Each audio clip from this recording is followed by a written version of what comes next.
Welcome to the Fallout. This is where we talk about all the World Cup controversies and allegations that have been in the lead up to this World Cup in Australia and New Zealand. I am joined by Lottie and Adam. I hope you're both okay. How are you all? Happy it's the weekend. I've enjoyed 2 days and 5 games so far, but obviously there's a lot of other controversy going around at the moment. And looking forward to getting stuck into the show. Yep, just glad it's the weekend. A lot of things we need to discuss though. Some things that maybe aren't getting enough airtime as maybe they should be. So looking forward to having a dive in and picking apart what's been happening. So, unfortunately, the worst has to come first, and just from a personal point of view, it's a bit of an issue as well for us to talk about these issues, but we've got to make sure that it's a safe space. So allegedly, what has happened is the former FA president of Haiti, Youth Jean Hart, has been involved in a sexual harassment, but that's currently ongoing. So it's allegedly sexual harassment. The Vera Powell is currently under investigation, or has been under investigation on the NWSL. She is now banned from any coaching jobs over in the US from that. Vera Powell, also the manager of Now Ireland. And we also have a little bit of a whistleblower. This came out through The Guardian a bit earlier in about, I believe it was about a month ago, in the lead up to the World Cup, that the Zambia manager has been sexually harassing his players, allegedly. But I'd just like to get your thoughts on these allegations at the moment, and just to be clear, that how much women need that a safe space. Yeah, it is sickening. It obviously this is under not the idea, but the legal ramification. This is alleged, obviously, so we are assuming that via alleged, if these allegations are true, just put the caveat in, then it is sickening. It's terrible, and the problem is it's not a one-off. This is happening we've 3 incidents allegedly have happened. And it's terrible. It's terrible to read about. It's terrible that this is happening to people. People want to play for the country or the club, their country. They want to wear the badge. They want to wear the shirt. They want to represent their families, their friends, their nation on the football. Biggest stage of all, the World Cup, and they're in a team or they're playing for a country where they feel where it's been arranged or however the structure put in place, where you have to commit these just grotesque acts, or these people have power over the players to make them do things that they don't want to do, but to satisfy the selfish desires of those in charge. It's revolting, and the fact that it's been allowed to happen. And in the case of Vera Pauw, this has happened in America. This has happened in one of the most high-profile leagues, women's football leagues in the world, and we all saw the Paul Riley case that came out in The Athletic. I think it was last year or the year before, and how long that had gone on for, and that had destroyed players' careers, their lives, and it took years of investigation and stories and to finally get out in the open. And then you're hearing that that there's others happening, and it's just it's bonkers, it's stupid, it's disgusting, it's horrible, and it's happening. And we allegedly happening, and it's. I am speechless that happens. I mean, obviously I'm a bloke, I can't really talk about, shall we say, the women's psyche in these matters. But if I'm repulsed by it, looking in, I shudder to think what these women are going through, feeling that they have to do this, or feeling that these men or women in this case of Vera have such control of their lives and what they're doing, and they can't simply play the game of football that they love and play for their country. It's just I'm baffled by the whole thing, and I hope that I don't hope these are true, but if these allegations are proved, I hope that those who have done this are punished accordingly, and I hope they if it's all proved to be true and they are convicted, I hope they go not allowed to step anywhere near a football pitch again. Anyone of these players, I don't want them anywhere near the society. They don't deserve to be. It's absolutely disgusting. But we just got to see how it plays out. I think for me, it's a case of whether you're a man or a woman, you shouldn't be sexually harassed, full stop, regardless if it's sport and your day job, night job, or whatever hours you work. It's something that these women have fought for. So, like Zambia is one of the top clubs that is clubs from Africa, and there's a reason they're there for that. And it's partly the coach, but these players, you look at that team and you can see the talent within the team. They deserve to be on this world stage, but they shouldn't have to be sexually harassed to make sure they're the best. Yeah. They should be going through on talent alone. But again, as we said earlier, it's all alleged. And as for Vera Port, I think it's really disappointing. If she has done it, I just really feel really bad for the Republic of Ireland because, as I don't know if both of you saw it, Kate McCabe's reaction to it all was, "Oh, thank you for asking about the friendly game," and she basically stormed out, Katie being Katie. But it's not acceptable in any shape or form. And if FIFA don't start punishing people, well, we all know what magic word that they are. Yeah. But I'm trying to think, like, you take these cases, but obviously we all know FIFA's high priority and high focus is on the men's football side. But I'm trying to think what would be the male football equivalent. And I don't think there is one. I can't imagine. And this is the bonkers thing. This is obviously something that is sadly happening and seems to be more unique to the women's game. And I don't think FIFA have a handle on how to deal with it. I don't think football has a handle on how to deal with it because. With the men's game, they get it from fans. They don't get it from their own staff. That's exactly. The difference. Yeah. That is the difference, because pretending men falling victim to sexual harassment, it does exist, but it's not as talked about as much. I think that's really important to remember. But they just don't know how to deal with it with people that in theory work for their smaller FAs. I mean, I think the other thing you can look at with sexual harassment is usually in the women's football side. I mean, we've seen there's that Scottish player who actually got convicted. Who now I won't want to mention his name, but I think if you look and you'll know who it is, and he can't get rightly can't get a club anymore. But in that case, it's the player and abusing wives or girlfriends, and there's other ones. But now it's flipped over. It's happening football, and the officials, the FA, the FIFA, UEFA, whatever governing body is, there needs to be protocols in place to stop this from happening and stop it not only happening but happening again. We go back to Paul Riley. It's not so much that he did it in one club. He went to several other clubs and was able to carry on doing it. And these managers, these owners, these presidents, unless something is put in, checks are put in place to make sure across all countries and all establishments that something like this can't happen. That's what needs to happen. But will they do it? We all know what FIFA's priorities are, and I sadly can't see this being high up on their agenda. So we'll go on to the next. Again, this is more or like a double whammy because we have almost a similar situation again. You've had the Spanish 15. For those that don't know, it was mostly the Barcelona players that were saying that the manager that they have at the moment, he's not good enough.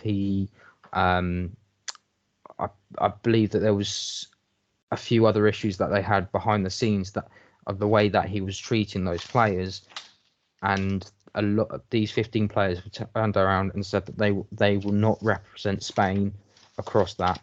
On top of that, we had France were going to be at the moment having their previous manager Corinne Diacre involved until a lot of the France team decided to turn around and go, if you carry on with this manager, I'm going to give up with the national team.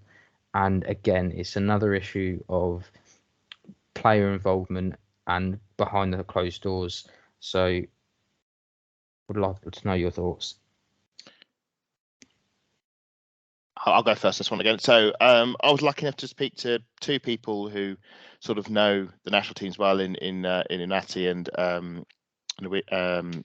Louise, and it's fascinating that the two international setups are almost quite similar in a sense that they've got two hyper talented teams managed by managers who are not liked by the players, been established. And in terms of France, they listened to their players and said, okay, we'll move Diaco on. I don't know if it was a mutual agreement, a sacking, a resignation. These things we don't know how, but she was moved on, and they got another manager in, a manager that I believe everyone loves, and we can say, okay, fair enough to the French FA. It took a long time, but they made the right call.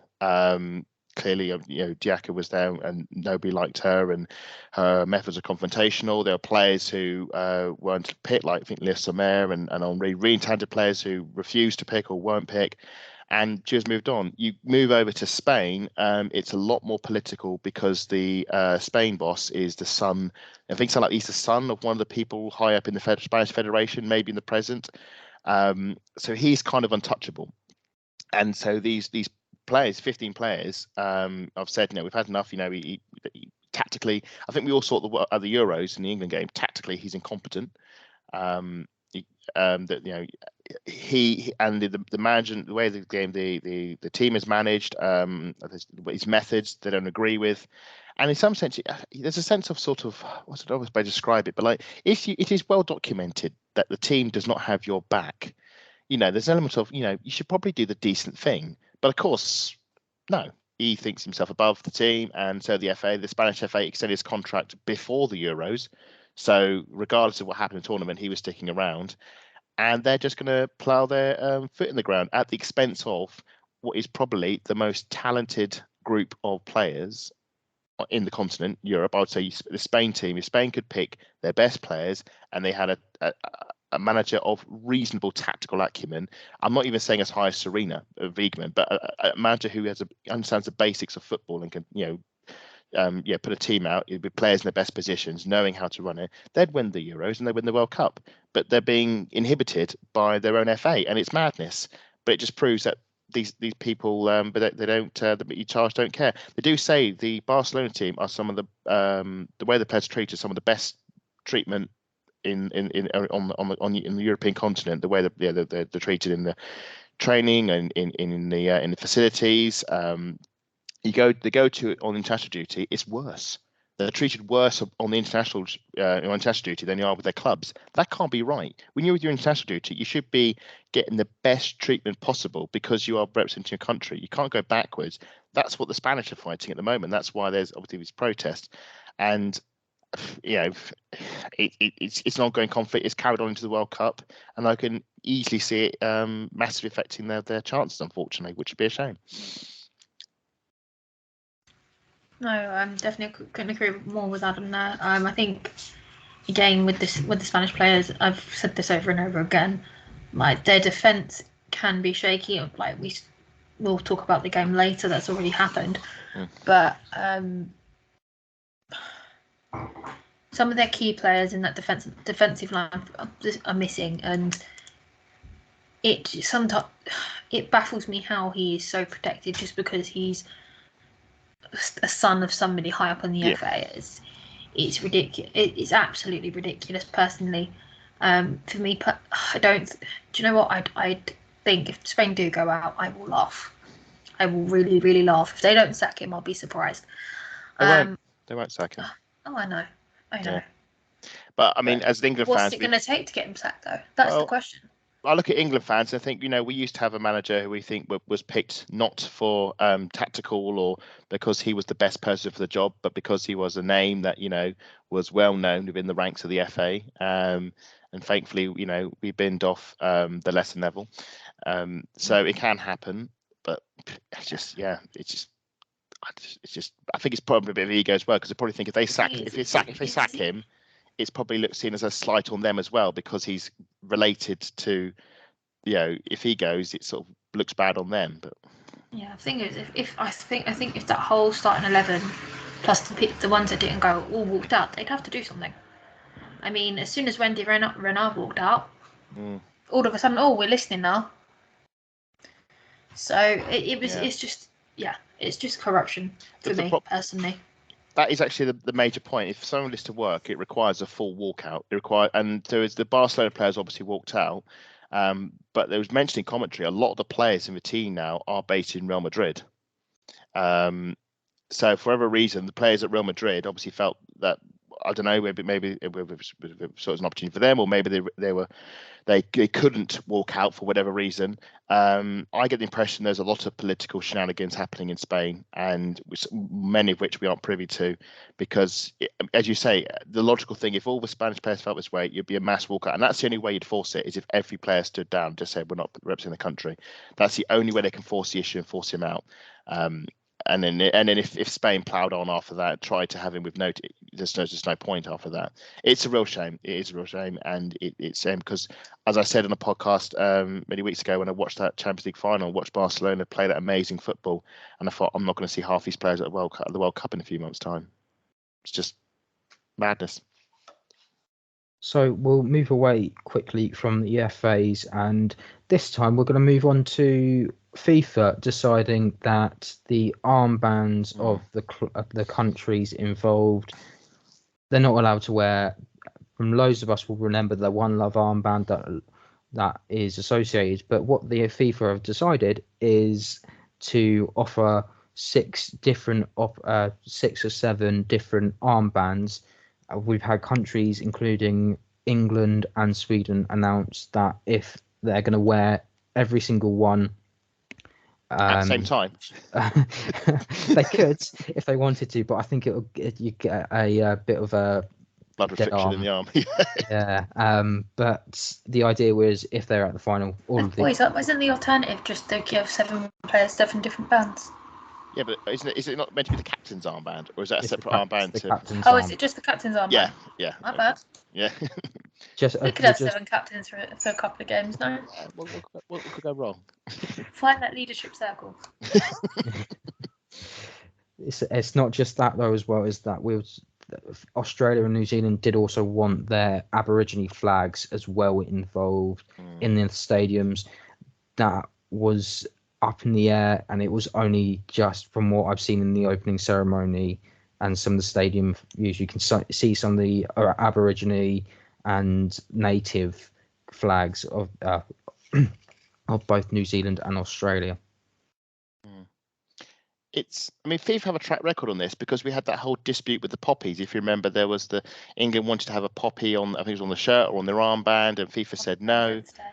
Yeah, I remember it's Wednesday, and I think England basically said, okay, we'll put it on and we'll pay the fine, and that'll be the end of it. And I think eventually the FA did, or the FA or FIFA or UEFA, whoever the governing body was. Statement in the end. Yeah, they let it. With the poppy, it's important to English culture. It is. So can't put into words how incredibly proud I am of those boys to say, basically stick 2 fingers up like 100%. Now we know to the FA. Yeah, and I fully agree that the poppy, we all wear it on the badge of the Premier League, do it on the shirts. There's always a poppy on them, and I think absolutely that needs to happen. But the problem is that the FIFA have to remain. Should remain. We know they don't, because they're corrupt, as we all know. But they should, idealistically, remain neutral on everything, and therefore they can't have. And then the argument is that they can't have political messages, because it should be shown as a bias against something else. And I don't say I agree with it, but I do have an understanding of what it means, because I understand that. But my challenge on that is that Christmas Day, when the Germans and the English played football in no man's land. That was my argument. Yeah. Sport brings us together. As England fans, we might not like Germany as a football club very much, but it doesn't extend beyond that. Yeah. Unless you're an idiot. The problem I then see is then if again you can snowball it, because say, well, if we're allowed our poppies, there are other countries who may want to have their symbols or political messages on their shirts, which may not be so, which may not align with, let's say, our politics. I can think of some football played in other countries who have, and that come out the other way. I also think about I remember there was a big hoo-ha about the Catalonia. I think Guardiola used to have a Catalonia badge on his shirt because he was trying to promote that. And of course, football is, you can't have political leanings. Imagine if we had footballers who are promoting the Conservative Party on their football tops, things like that.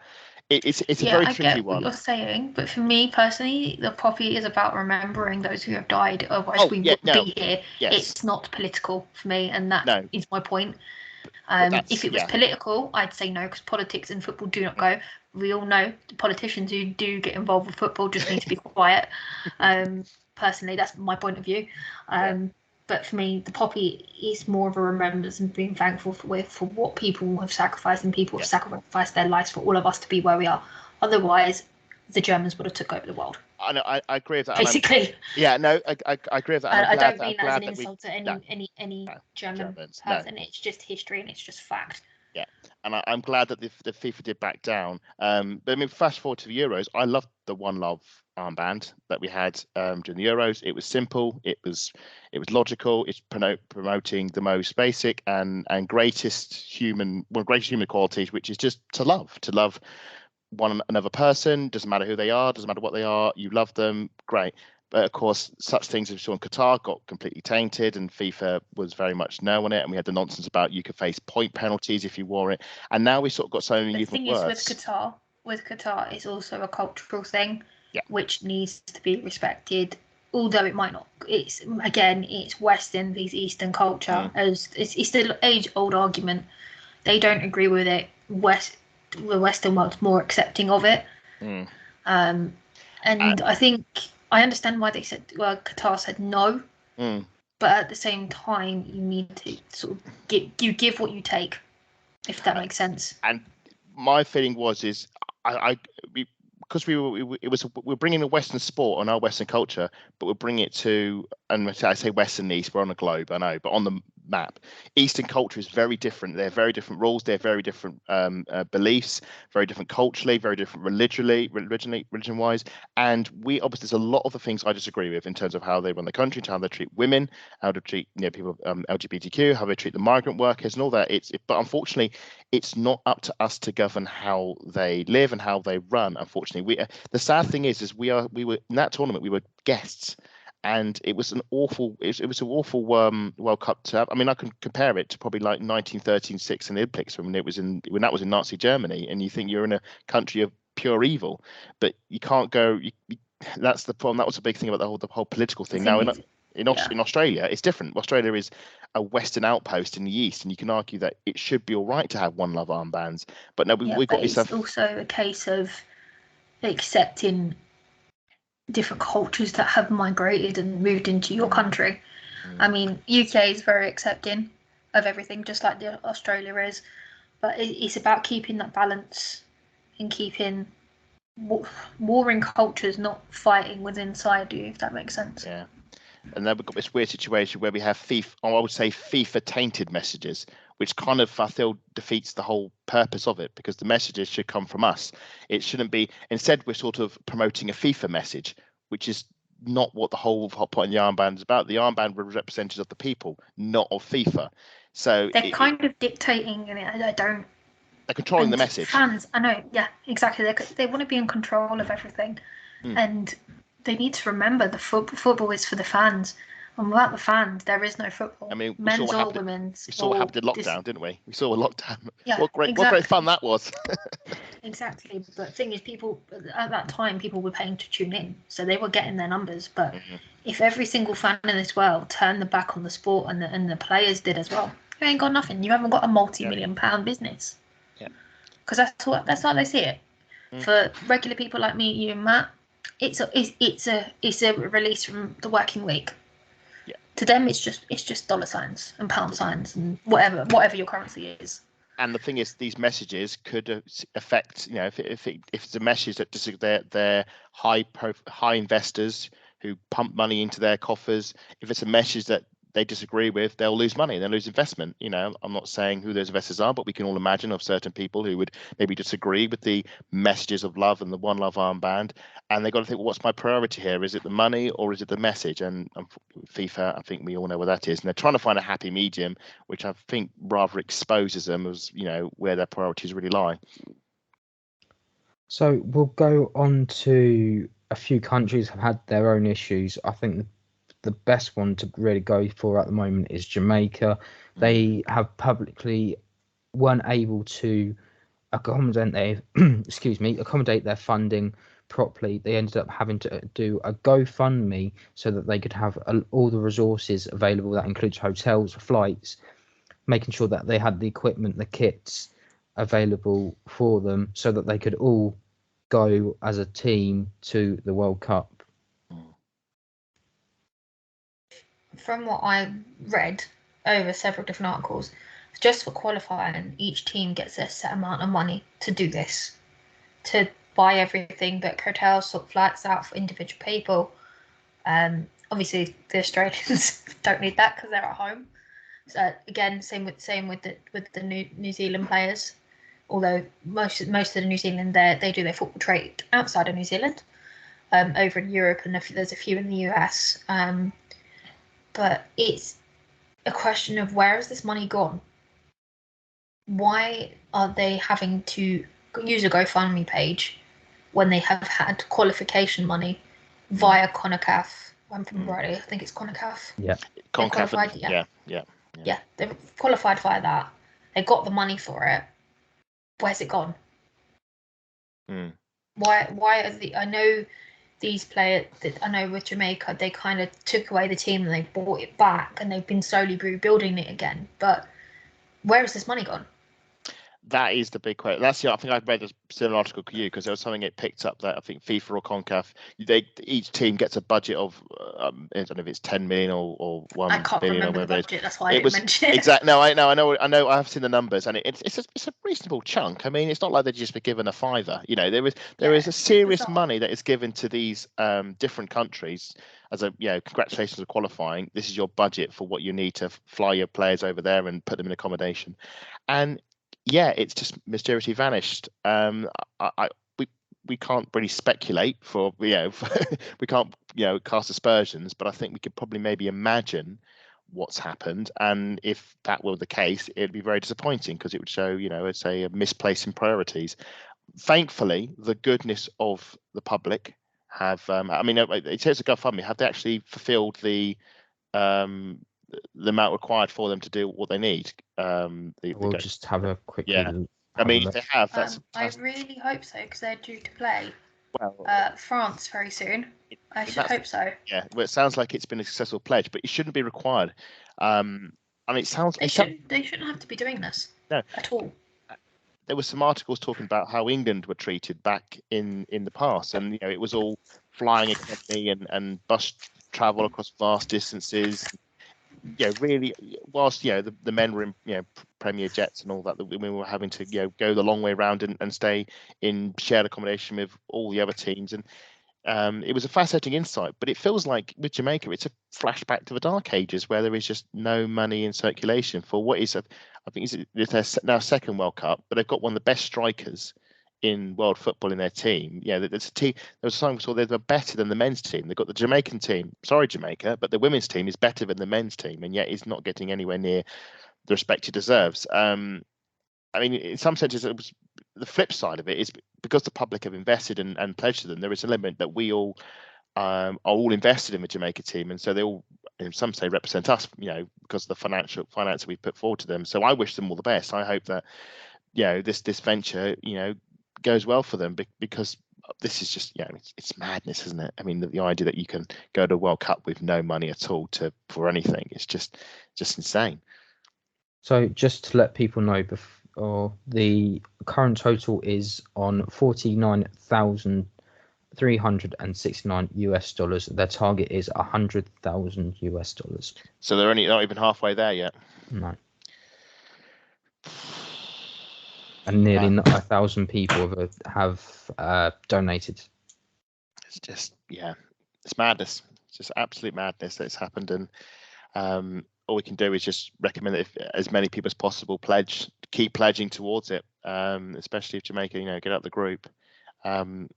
It's if this happened in the men's game, but it's no way to describe it. If this happened in the men's game, if let's say I don't know, Jamaican men made it to the World Cup. Outrage. Yeah, outrage. I mean, I think back to when Trinidad and Tobago got to the World Cup in 2006. Trinidad and Tobago got to the World Cup in 2006 and revealed that they had no money because the money that the FIFA or CONCACAF had given them for qualifying had just disappeared, and they had no money, and they set up a GoFundMe to be able to play England it'll be all over the press. There'll be outrage, and it feels like this. I know we did the rounds on Twitter, and I think there was somebody with an ACL injury as well from Jamaica who also had to set up a GoFundMe to pay for the surgery.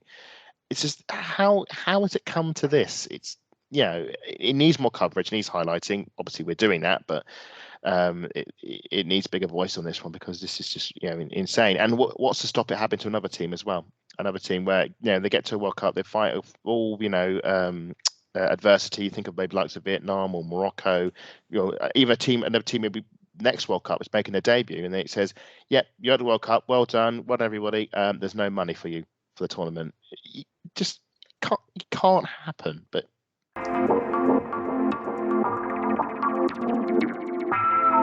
again, a similar situation has happened over with Canada. They're apparently on the brink of going bankrupt. But they've just added backroom staff to their men's national team. That includes former Lioness manager Phil Neville. Yeah. So it does make you wonder. But at the same time, Canada are hosting the next men's World Cup alongside Mexico and the US. But aside from that, Canada have had to have youth camps cancelled, same as the senior teams camps have been cancelled. They do not feel that they are prepared fully, which is one of the reasons why I have a feeling that they decided to play England behind closed doors in Australia just before the tournament, was because they had no real opportunities to test themselves against other teams. If I'm honest with you, if you are cutting funding from the men's and the women's team, you shouldn't be a World Cup host. Full stop. Yes, I know it's. You think of Canada, I think of snow. If I'm honest with you, so I don't know what the summer months are like over there. So I just think of snow. I get it if the sport isn't massive, but you look across that team and you've got Christine Sinclair at Portland Thorns, you've got Khadijah Buchanan here in the UK playing in the WSL. Most of those players, you got Jesse D'Angelo. Yeah, and all those other players playing over farmed. I don't want to say farmed, like fielded out to all these other leagues. So it isn't. They are homegrown, but they're playing around the world, so they can bring that back to you, and then progress and do well in tournaments. I mean, Christine Sinclair, this is her 6th World Cup. That's how long she's been around. She's in her early 40s.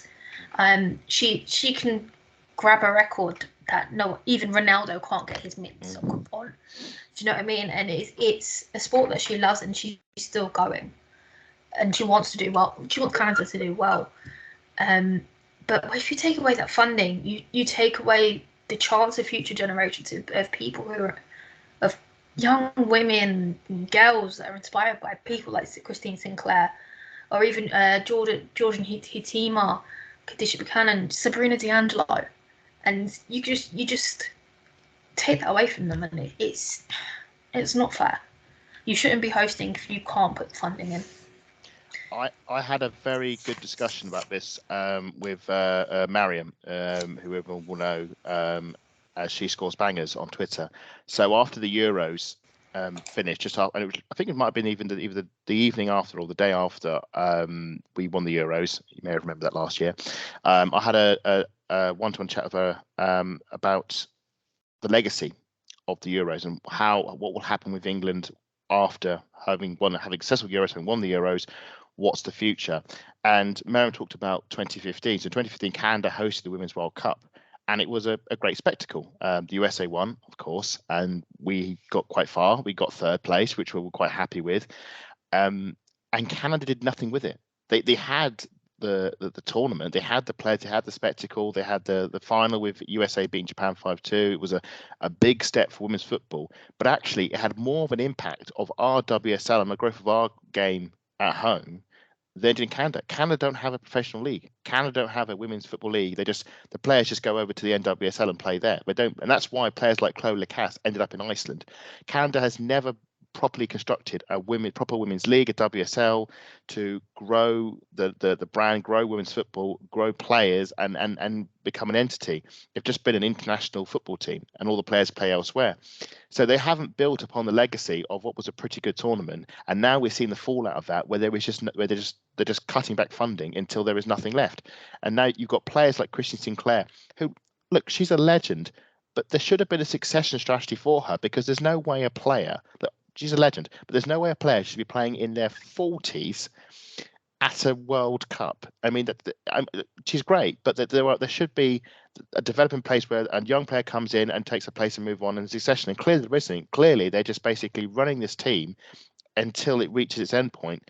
And you fear what happens next. It feels like there's no succession in terms of players coming through. There is no league. You've got the team who is, well, since the World Cup, have not really done anything. The men's coach is actually just simply, the women's coach has just simply moved over, and they're now, to show real ambition, they're now being supported by the the former England women's manager Phil Neville. It's just it's clear. I know football is not the Canada's national sport. They have other sports that they're more known for, and football isn't a major thing. But as Lottie rightly said, they're hosting the World Cup. What's the point in hosting the World Cup? Well, I would say, what's the point of not being a football nation hosting the World Cup? Qatar hosts the World Cup, and they're not very big on the football scene. But they're winding down investment whilst trying to host a World Cup. I don't see what the point is, and I feel sorry for the players. Canada's full of legendary players who are being massively done over by the FA. There was a big protest. There was a big letter just after the I think it was after the Olympics, might have been, after they actually won gold. Fair play to them for winning gold at the Olympics.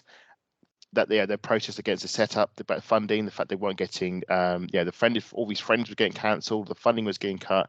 I do worry what's going to happen to Canada. It looks like their priorities are no longer on football, and it's a shame, because as we're seeing, there's a real lot of talent there that is being it's being wasted. So we'll see what happens after the Men's World Cup, but I wouldn't be surprised if Canada sadly fades out of existence on the women's football front. Sorry. We'll just take a quick break at the moment, and we'll be back pretty soon.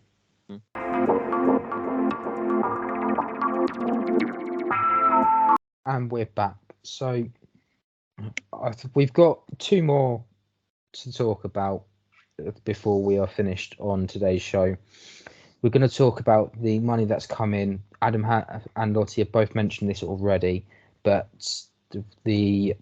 essentially there's been a dispute between the English FA and the England Lionesses themselves about how the pay should be worked. There's been a few contributions in the fact that the FA have also paid for some of the family members to also be out in Australia, not the US. Or I don't know where I'm going with that. I was probably thinking it was a She Believes Cup or something. But the FA seems to think that they've contributed more than what the Lionesses are paying for. Whatever they get paid, they think that they should be getting more. I think the best way to describe this is the best pay package that FIFA have put together. But it's up to the FAs and the players to talk about how they get paid and how they get paid equally. So I believe it's 15 grand for getting into the group stages or finishing the group stages. That 15 grand share it out between 23 players plus the staff itself. It works out as probably, my math is terrible, but it works out as about just over a grand each. So my understanding is, I'm just looking for on the BBC website, because it's an absolute mess. The gist I'm getting is that previously the FA would offer bonus payments.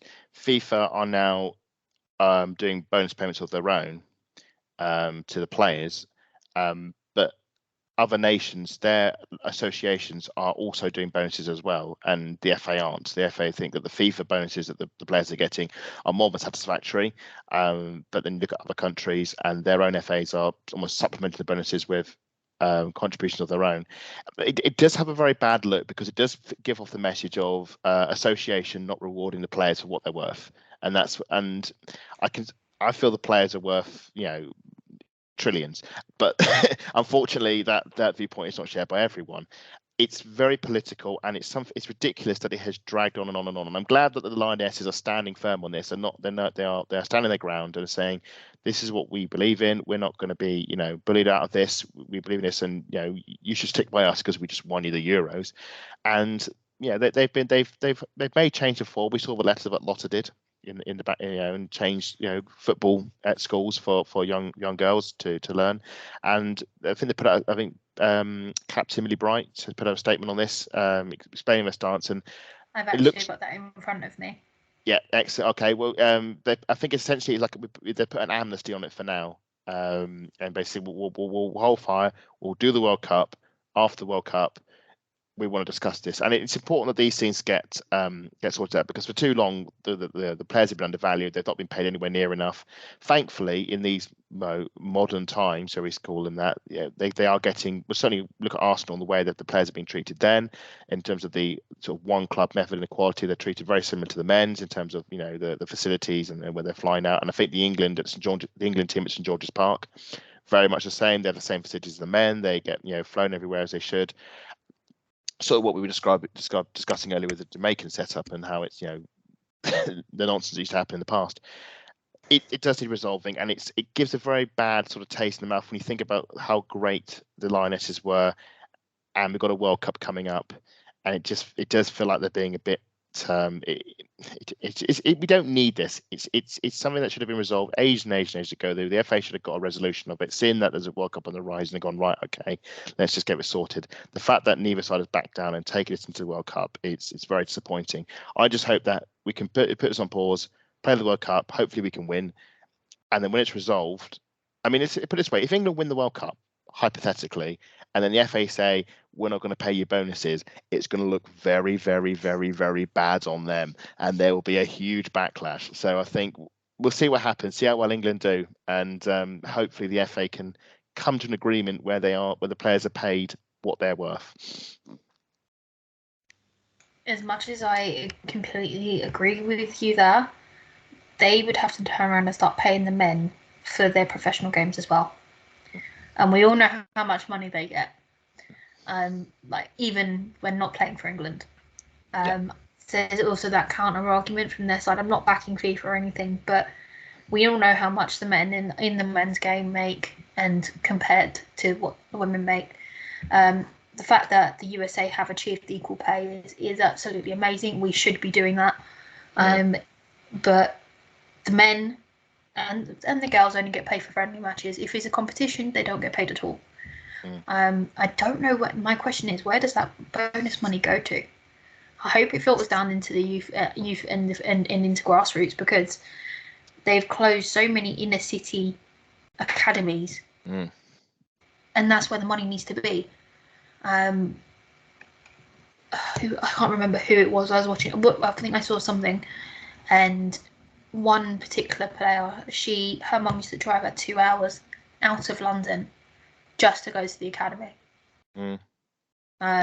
And she is where she is for a reason. I really can't remember who it is, and I'm absolutely kicking myself right now. It's one of the Lionesses, isn't it? Yes, it is. It is one of our girls, and it's gonna irritate me now. But if you know who it is, drop it in the comments. I remember it was Lucy Bronze Mum used to drive Lucy, Jordan, and I believe it was Jill at the time. It might not have been those. Sunderland. There were Sunderland players at the time, so the Sunderland group, they would have been long distance driven. 100%. I think there was some that got driven. Definitely. Even if you can look at Lucas far as when Alex Scott comes to mind, because that's the most recent book I've read. But when she used to travel across from East London up to over to North London, let's just say that. She used to get the bus, she used to walk and everything, because the money wasn't there. Although she was, at the time, the women were, this is going to sound so archaic, were working in the laundry. They would. She used to clean Ian Wright shirts. And that was, and I know, and we say it sounds archaic, but that was the way that Arsenal arranged it to get on the wage bill. Yeah. Exactly. Yeah. Exactly. It's archaic, but it was an incentive. You're a part of this club, we're going to give you this job. This will get you this, this, and this. Which is not necessarily a bad thing, but we are the leading light in women's football right now. Yeah. Especially with everything that is changing.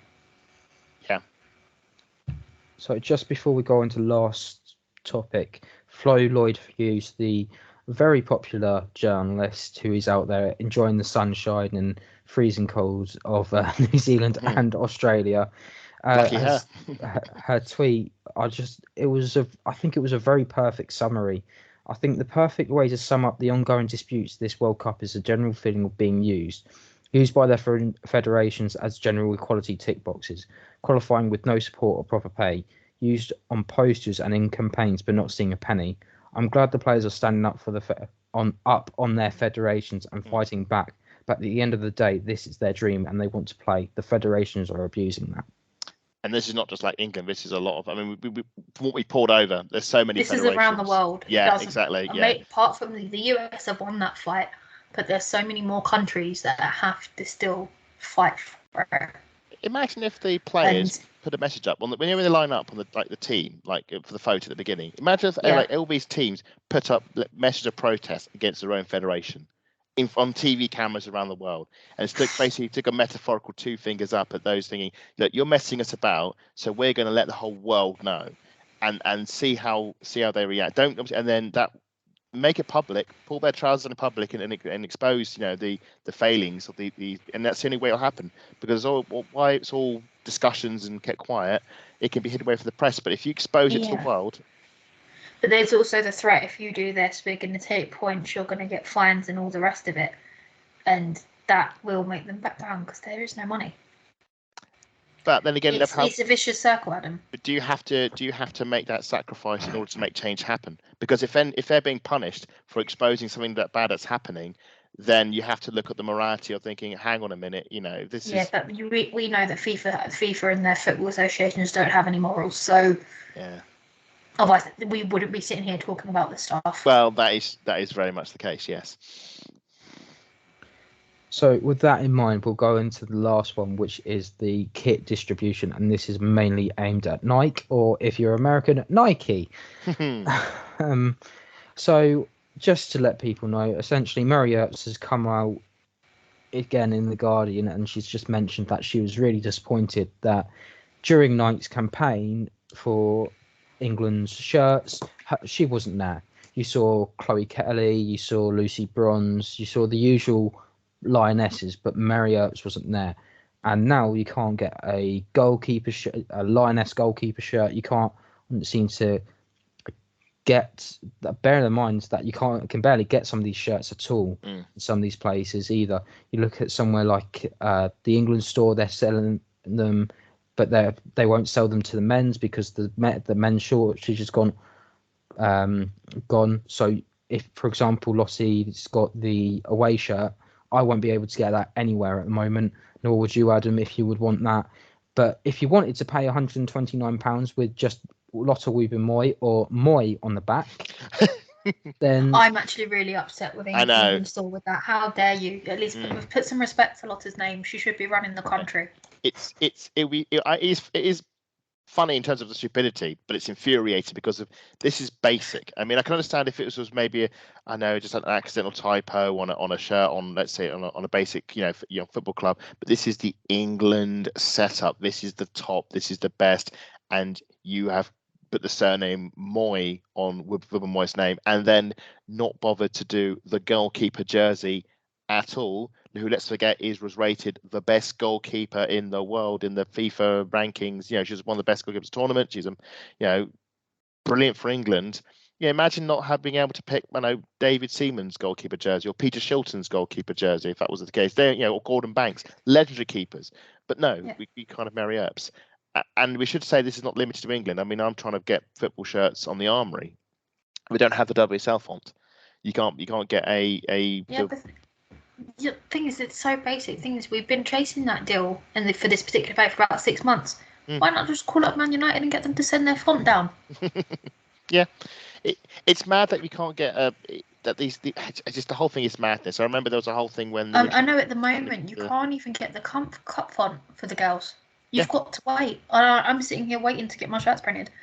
Like, this is the most. They know they've got a massive fan base within the women, and we have to sit here and wait 2-3 months before they pull their fingers out. Like, I'm lucky I know someone who works in the Armoury, so I know when it's coming in.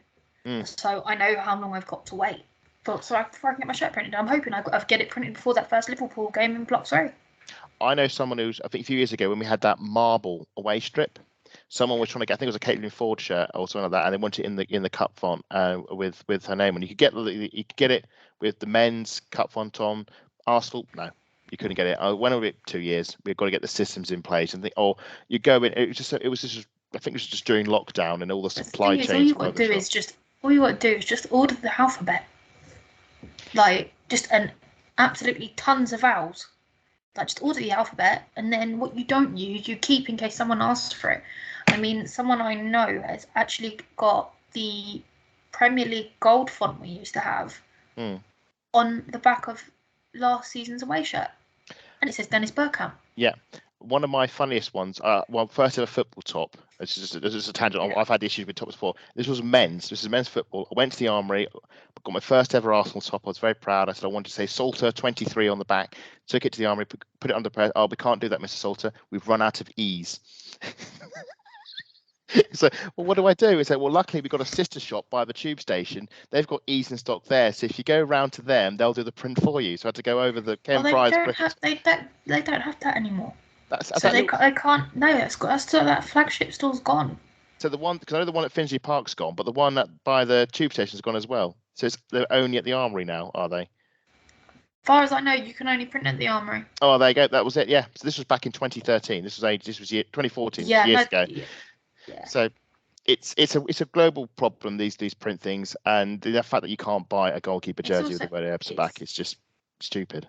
Yeah, the thing is, it's also a case of clubs are not actually investing in proper font anymore. And the cheaper they can get it, the better. Yeah. But the more money they'll charge us. So I feel like Nike are trying to save on letters, but it's really kind of irritating me because I don't know what players are getting back on my shirt. I've now got to go with a non-Arsenal player, but which we all know who I'm going to go for. So Russo. No. Zelen. My number 9. Oh no, that's Matt's top. Didn't you know? We need to crowdfund this. We'll set up a GoFundMe and say we'll get Matt a Katie Zellem England top, and he can wear it. If you make me wear it, I'll burn it live on our stream. But some nice hot content. Lottie's face is for those who obviously you're listening, but Lottie's face is a picture on the YouTube is the horror. I think the right word is mortified. It could have been worse. It could have been like, those, what was it? Ronaldo went over to Saudi Arabia, or the Man United fans started burning his shirt, or Mason Mount and things like that. Anyway, let's move away from that sort of shit. It could be that a horrid shirt that was at Wembley and the man got arrested for it. Yeah. Oh yes, that's or our away kit.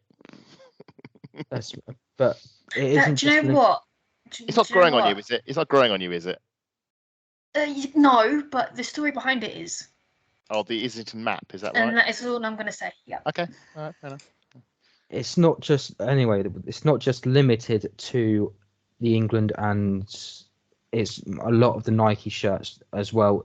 I've heard that there's rumours that it's also the shirts are having troubles with their distribution over in the US. Canada also have the same kit. Oddly enough, they've used the same template, so you would have thought that everyone would have the same amount of distribution and everything. They don't have to change much, just a badge and a certain colour on the shoulders. But that's it for the Fallout. Thank you for joining us, and see you all next time, where we will talk about the previews for the next lot of cup games. See you next time.